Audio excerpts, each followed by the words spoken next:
right.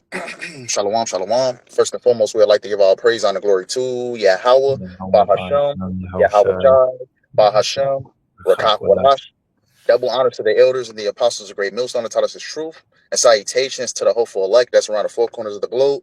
And the elect begins with the 144,000. Yahawah, who the world ignorantly calls God and Jehovah. Bahashem is in the name. YAHAWASHI, who the world ignorantly calls Jesus Christ. The Rakak or Doctrine Church, the Holy Spirit. We're the brothers of the Great Millstone Chicago camp. I'm the brother Ivan you join with. Shalom, the brother Ibadia. Come back at you, brothers and sisters of the household of faith of the Hopeful Right Select with another lesson. And Lord willing, we hope this lesson be edifying through the spirit and power of YAHAWASHI YAHAWASHI. Once again, we hope this lesson is edifying. We're just going to simply entitle this lesson, YAHAWASHI, who the world ignorantly calls Jesus Christ. It was present, all over the Old Testament, man. YAHAWASHI was prophesied, to ultimately to come, to give his life for the sins of the children of Israel. Ultimately, Yahushua ultimately being present within the Old Testament. Before he actually came in the flesh, Yahushua was prophesied, man. About coming, to give his life, things of that nature, man. Ibaya, if you can start out with Isaiah 53. Okay. This is Isaiah 53. And it reads at the top, "Who had believed our report, and to whom is the arm of Yahweh revealed? For he shall grow up before him as a tender plant, and as a root out of the dry ground. Yep. He hath no form nor comeliness, and when we shall see him, there is no beauty that we should desire him. He is despised and rejected of men, a man of sorrows and acquainted with grief, and we hid as it were our faces from him. He was despised, and we esteemed him not." And exactly right, man. This is prophesied of Yahushua before he actually came on the scene. And before the lesson had started, you can put it back in a Google search if you want to. I essentially Google what was the time frame between the timeline of Isaiah to the coming of Yahushua. And it read roughly around 700 to 750 years. And this was written 700 to 750 years before Yahushua came in the flesh, came on the scene, man. It was ultimately prophesied that the Lord will live this type of lifestyle. He would be hated by his own people. He would be ultimately offered on the cross, sacrificed. That's right, bro, because that sacrifice and that redemption is the whole focal point of our story. That's right. That's why when it says in Revelation that he was the lamb slain from the foundation of the earth. Mm-hmm. So from before the earth was even made, it was always going to be Yahawashi, the Redeemer. You see? So of course the Old Testament talks about it. The brother just gave you Isaiah 53, man. This is the prophet, the suffering servant. This is the prophecy of Yahushua. And right, I believe, just to back up that point real quick, I believe in the New Testament, I believe it was Philip, they ultimately taught the right. about Yahushua's return. They was actually reading from Isaiah the 53rd chapter, of ultimately what Yahushua coming on the scene, Yahushua being put up on a cross, See? Yo, hey, Salaki, bro, may I continue with this? Yeah, Isaiah 53. And then I got that Matthew to back you up. Yes, sir. It says, verse 4, "Surely he had borne our griefs and carried our sorrows, yet we did esteem him stricken, smitten of God, and afflicted. But he was wounded for our transgressions, he was bruised for our iniquities. The chastisement of our peace was upon him, and with his stripes we are healed." Yeah, because ultimately with the sacrifice of Yahushua, he ultimately brought us back, to the Father, man. And ultimately with the sacrifice of Yahushua, man, we're ultimately made whole, man. That's why Yahushua is so important, man. Because Yahushua, Salaki, Yahweh is not dealing with any of us. And it's only through Yahushua that we ultimately get to the Father Yahweh. That's right. This I got two right here. The topic of the lesson. Yahushua is prophesied in the Old Testament. So it says Matthew 3:3. the preaching of John the Baptist. Matthew 3:1, in those days came John the Baptist preaching in the wilderness of Judea and saying, repent ye, for the kingdom of heaven is at hand. For this is he that was spoken of by the prophet Isaiah, saying, voice of one that crying in the wilderness, prepare ye the way of the Lord, make straight his paths. Yep, Okay. and that's what ultimately John the Baptist did. He prepared the way of Yahawashi, man. You know, he was the forerunner of Yahawashi's ministry. He was the one that introduced Yahawashi. You can read about that. Was that John, the first chapter? You know, what ultimately when Yahawashi was introduced? Khan, I got that on deck too. Khan, yes, sir, you got it. Yeah, but if you go to the cross reference, you see this is Isaiah 40:3, the voice of him that cried in the wilderness. That's what John is telling you right there. You know that was Isaiah was prophesying about Yahawashi. That's right. John 1:45. All right, Yahawashi's public ministry, first converts. John 1:45. Philip findeth Nathanael and saith unto him, we have found him of whom Moses in the law and the prophets did write, Yahawashi of Nazareth, the son of Joseph.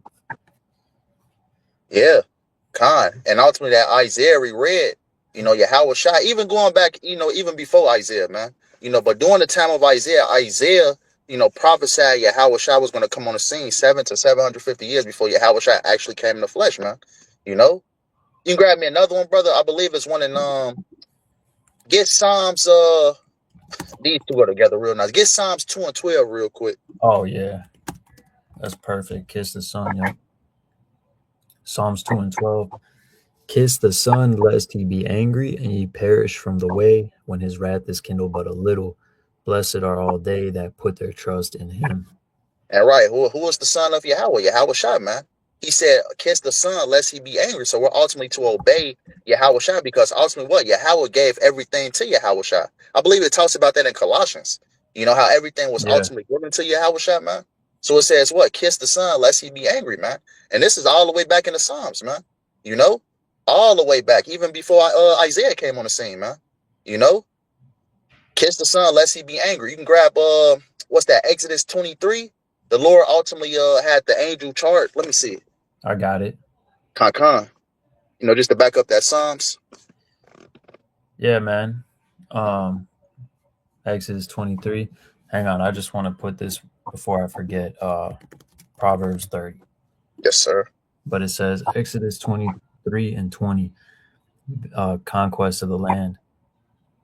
Behold, I send an angel before thee to keep thee in the way and to bring thee into the place which I have prepared. Beware of him and obey his voice, provoke him not, for he will not pardon your transgressions, for my name is in him. Yep, for my name is in him. Hey, Yahawashi, man. You know? But you got it out.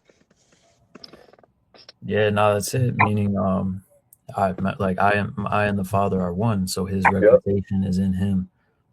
And Yahawashi, the Son, is the fulfillment of prophecy. Okay, so it says right here, Psalms 40 and 7. Then said I, lo, I come, in the volume of the book it is written of me. See, in the volume of the book it's written of him. I delight to do thy will, O my God. Yea, thy law is within my heart. Yeah, con.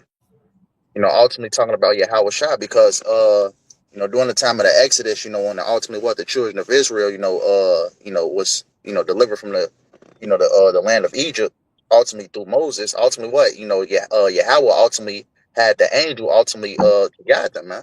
You know, out of ancient Egypt, man. And it says what? In that chapter the brother just read, it says, provoke him not, man. And in that Psalms 2 and 12, which we just read, says, kiss the son, lest he be angry. You know? But ultimately, just really proving that Yahawashi was present in the Old Testament, man. You know? And then ultimately it was prophesied that Yahawashi, was going to come in the flesh. That's what we read about in the New Testament when Yahawashi ultimately came on the scene. You know, when To John, us the Son is born. Yep. And that's the spirit. I was just gonna tell you to grab that next. And you had that Proverbs I bought you was gonna get? Yes, sir. Proverbs 30. Con, you got it, big eye. Proverbs 30:4, who hath ascended up into heaven or descended, who hath gathered the wind in his fists, who hath bound the waters in a garment, who hath established all the ends of the earth. What is his name and what is his son's name, if thou canst tell? Yeah, in the Old Testament, man. What is the father's name? What is the son's name? As thou canst tell, man. Hey, which shows you that the names are very important. You know, which ultimately proves that Yahawashai was also in the Old Testament, man. We know the father name being Yahweh. We know the son's name being Yahawashai, man. That's it. You can grab the one in Genesis 49, big up. Yes, sir. And this is all the way back. The first the first book, man. What's that? The first 5 books of Moses. Yeah. Genesis 49:8. Yep. Judah, because what is this? This is the prophecy of the tribes, man. See, Israel's prophecy concerning his sons. Okay. And we know that Yahawashi came up out of the tribe of Judah. Yep. And it talks about that in Hebrews 7. It's evident that our Lord sprang from the tribe of Judah. Mm-hmm. Being the son of David. Yep. Okay. So it says, verse 8, from Genesis 49:8, Judah, thou art he whom thy brethren shall praise, because the head tribe. Thy hand shall be in the neck of thy enemies. Mm-hmm. Thy father's children shall bow down before thee.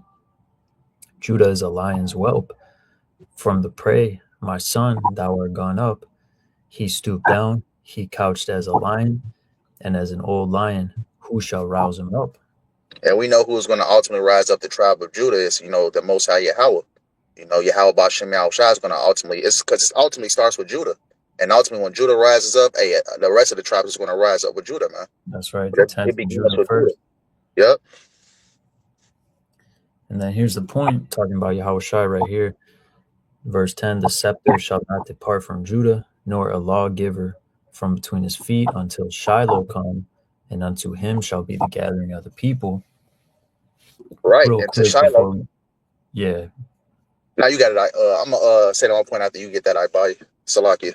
No, just to show what Shiloh means. Shayalah, which is rest, tranquility. Mm-hmm. That's the Prince of Peace. See? Yep. Because it talks about even, what's that? The Lord shall come with healing in his wings, man. Yep. There you go. And ultimately says what? To the you can read that last part again, how it says, the gathering of the people shall be, talking about what? The Israelites, starting with the elect.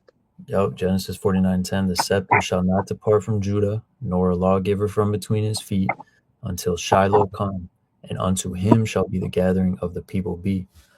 And right, and how's that ultimately going to happen? When Yahawashi makes his second return, you can get that in Isaiah 11 and verse 11. It says, you can start where it says, a root shall stem out of Jesse, loosely paraphrasing. Yep. Because ultimately when Yahawashi makes his second return, he's going to do just that, man. He's going to gather the elect of the children of Israel. Yep, Isaiah 11:10, and in that day there shall be a root of Jesse, which shall stand for an ensign of the people. To it shall the Gentiles seek, and his rest shall be. Right, it says, to he shall the Gentiles speak, his rest shall be glorious. And who are those Gentiles, man? Those are the Israelite foreigners, man. The ones that's being connected right back to the fold. Just a side note real quick. Yep. Another precept you can actually get. You don't have to grab it. I'm going to just say it. It's, what's that, Isaiah 14? What's that? I believe it's verse 1. It says, the stranger shall be joined with thee, talking about the Israelite foreigners. Yep. So ultimately what? The Yahawashi is coming back to gather the elect of the children of Israel, man. That's who those Gentiles is referring to, man. Exactly. Those that was in that Gentile state of man ultimately being reconnected back to the fold. That's who Yahawashi is going to deliver, man. Which is another precept to prove that Yahawashi was in the Old Testament, man. That Genesis 49 connected to that Isaiah the 11th chapter. That's perfect, bro. And then it goes, and back in Genesis 49:11, it goes on, binding his foal unto the vine, and his ass's colt unto the choice vine. He washed his garments in wine, and his clothes in the blood of grapes. As it says, he will in Isaiah, when he comes back, he will stain all his raiment. Yep. His eyes shall be red with wine, and his teeth white with milk. Right, because I believe it's in Revelations. What's that? The first chapter says his eyes was as a Flaming fire. yeah, flaming fire. Yep. Just to land back, that Genesis 49, which we're currently reading. You know, so everything is connected, man. Yahweh Shai has, been prophesied, has been here since the very beginning, man. Even going back to the beginning of creation, man. We know that Yahweh Shai is the word, because it says in what's that, John 1:1, in the Yep. beginning was the word, and ultimately Yahweh Shai was the first spirit created by Yahweh, you know. Exactly. So ultimately Yahweh was what's that? Yahweh Shai was Yahweh's first creation. And Right. ultimately through Yahweh Shai, created the elect, and Yahweh Shai and the elect created everything else. That's right. And that's why Yahawashi has the title the only begotten son, Yep, because he was the only spirit directly created by the Father. And then after that, what does it say? Through him all things were made. yep. I just got chills with that one, bro. That's raw. That's raw, bro. Allah Yahweh Shai. I like Yep. how about Shemal Shai. But let me see what else I got on the because I had a couple of precepts on deck. Okay, we went through the Psalms too. Oh yeah, the Isaiah 9.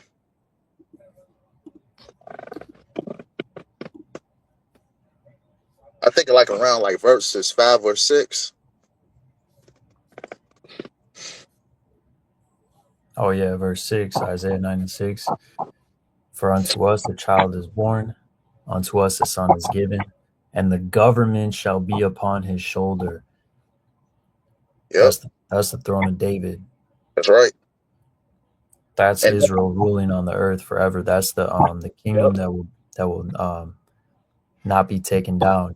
Pursuant to Daniel, yep, the that's right. stance of the Most High. Shall take the kingdom and possess the kingdom even forever and ever, man. So ultimately, before Yahweh Shai even came on the scene in the flesh, it was prophesied that Yahweh Shai was going to have a kingdom, that the government was going to be upon his shoulders, Oh man. yeah, back to that Psalms 2. Ask of me, I will give you the heathen for thine inheritance, and the whole earth Yep, for thy possession. that's right. Paraphrasing. Hey, so ultimately, everything belongs to Yahweh Shai. He has a kingdom coming, man. You know? So ultimately, he was promised the kingdom, his kingdom since the very beginning, man. You know? So ultimately, yeah, man. Hey, it's a lot of precepts to prove that Yahweh Shai, was in the Old Testament. You know? He ain't being present as an angel. He ain't being, ultimately prophesied about to come in the future. So Yahweh Shai is present all over the Old Testament. You know? Because you have a lot of individuals that ultimately say that the son of Yahweh, who is Yahweh Shai, is not present in the Old Testament. That's a complete lie, man. That's what the Christian church tell you. That's what these Christians that don't know anything tells you, man. Hey, but Yahweh Shai is present with throughout the whole book, man. Because the Lord said, "What He comes in the volume of the book," you know. Exactly. And And he even talked about Yahweh Shai even talked about himself in the New Testament, man. Relating back to the Old Testament. exactly. When he gave the breakdown on in the Psalm where David said, Yahweh said unto my Lord, Yep, sit there on you my go. right hand. So David in the Old Testament times knew that the Son was his Lord. Yep, that's And right. also when he was Yahawashi, that was not the first time that he was on the scene, or that was not the first time that he was in the flesh on the earth. Yep, because you You had know, Yahweh Shai was Adam. Yahweh Shai was what? Melchizedek. Yahweh Shai was Isaac. Yahweh Shai was King Solomon. right. So ultimately Yahweh Shai had many incarnations on the planet Earth before he actually came as the Messiah, Yahweh Shai. Exactly. It says right here, Matthew 1:1, the book of the generation of Yahawashi Mashiach, the son of David, the son of Abraham. Mm-hmm. Who's the son of David? Solomon, the brother just Yep. mentioned, and son of Abraham, Isaac. You Yep. can receive it. And there you go, man. You know, and Yahweh Shai was present all over the Old Testament, man. Even to the point that he was ultimately prophesied. Yahweh Shai was prophesied to come in the future in the Old Testament. As Yahweh Shai, how he was ultimately going to be, put on the cross, sacrificed for the children of Israel's sins. As we read in Isaiah the 53rd chapter. And so Yahweh Shai is present within the whole Old Testament, man. The Lord comes in the volume of the book, as we quoted, man, as the brother read earlier. Okay. But that's pretty much all I had, brother. Anything you had? Nah, that's it. I'm gonna close this out. So with that being said, we hope this lesson was edifying. We want to end it out by giving our praise, honor, and glory to Yahweh, YAHAWAH, BAHASHAM, BAHASHAM, YAHAWASHI, BAHASHAM, BAHASHAM, Double honors to the elders and the apostles of Great Millstone taught us his truth, and salutations to the hopeful elect that's around the four corners of the globe. Lord, when we hope this lesson was edifying. Till next time, Kwam Yasharella, Shalom, and Abba Ball. Shalom, Abba Ball. Shalom. Shalom.